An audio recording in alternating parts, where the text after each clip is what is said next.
This is Andre Damon with the World Socialist Web Site. We're here today with Jerry White, the Socialist Equality Party's candidate for the 2012 elections. Jerry, thank you very much for joining us today. Thank you, Andre. So Jerry, it's been 4 months since the start of the election campaign. What has it been like running as a socialist in America in 2012? Well, Andre, we've covered, my running mate Phyllis Scher and I have covered literally thousands of miles since initiating our campaign in mid-February. We've taken it as far as the West Coast, San Diego and Los Angeles, the Bay Area up to Portland, to Tampa and Florida, up and down the East Coast and throughout the Midwest. And there's been a genuine sense in the population that a political alternative is necessary. We've been received very warmly. I would say that among workers and young people, there is a growing recognition that the entire political system is impervious to them and their sentiments, to their needs.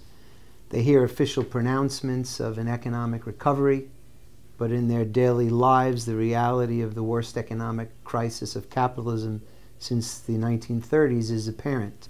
Now, Jerry, you've been involved in socialist politics for going on 3 decades now, or more than 3 decades.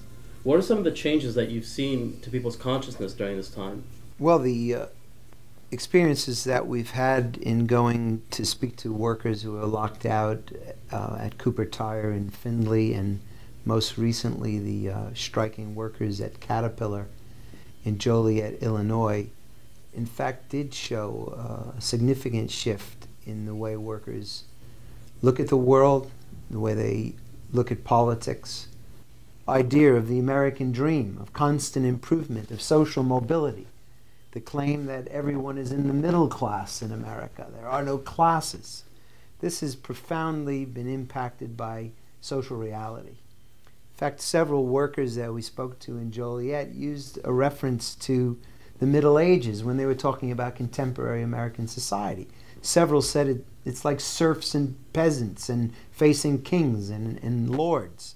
One worker said to me, a Caterpillar worker, he said, "What do they expect us to do? Be like serfs outside the castle walls 1,000 years ago, begging for the right to shoot a deer to survive because we can't eat cake?" And more the question of revolution comes up, really unsolicited by ourselves.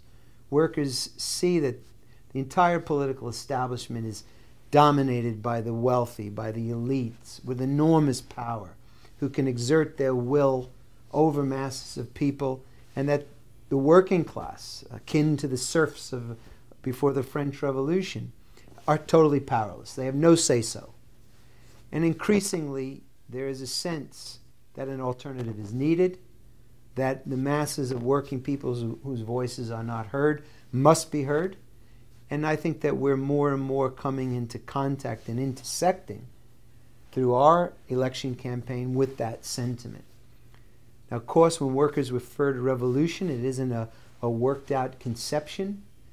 There has been for years, the American trade unions have done everything they can to use anti-communism, to purge any sense of the class struggle, of socialism, from any discourse within America. But increasingly, the unions themselves are thoroughly discredited. They're seen as part of the political establishment, particularly to a younger generation, and the auto workers or Caterpillar workers. They look at the unions as another institution that has its hand in their pockets and does nothing for them. We spoke to young auto workers at Chrysler, and they talk about the union. They say the union tells you, shut up, don't complain, be happy that you have a job.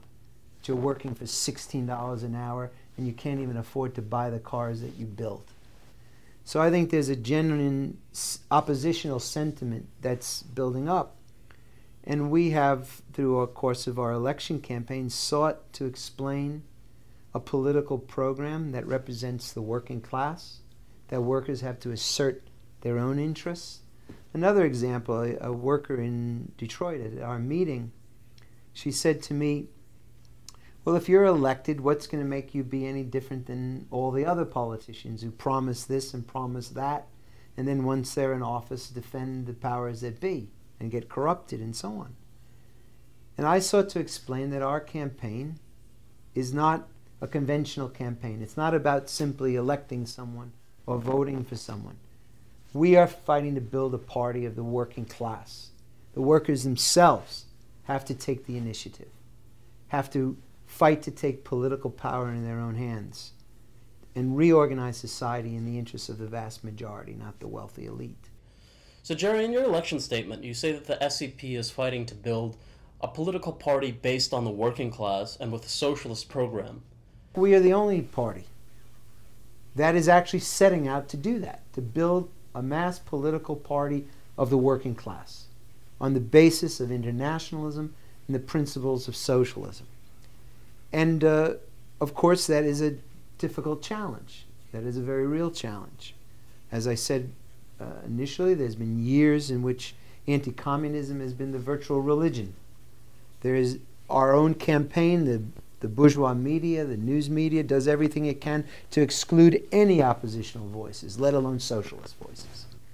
So this is a complex task that we have, but we see an increasing receptivity to socialism, particularly among a new generation.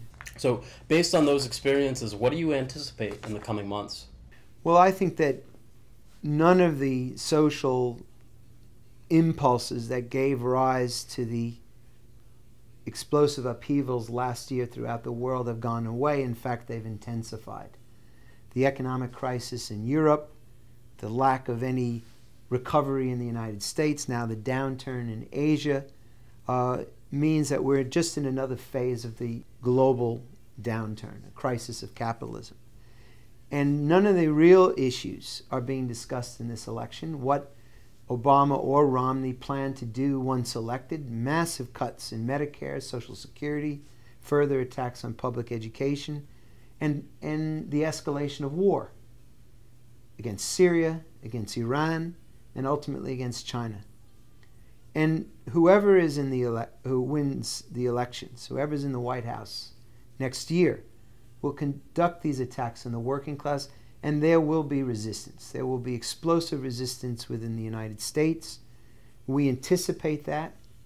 We're running in this election campaign, as I said, not simply to win votes, but above all, to build a new political leadership in the working class, so that those struggles are armed with a perspective, an international perspective, a socialist perspective, so these movements that emerge cannot be channeled back behind the Democratic Party and dissipated, but that the working class becomes more and more politically conscious that it has to take political power in its own hands. So we hope, the aim of our campaign, of Phyllis and myself running in this campaign, is above all to build the Socialist Equality Party in our youth movement, International Students for Social Equality, to prepare for those coming struggles.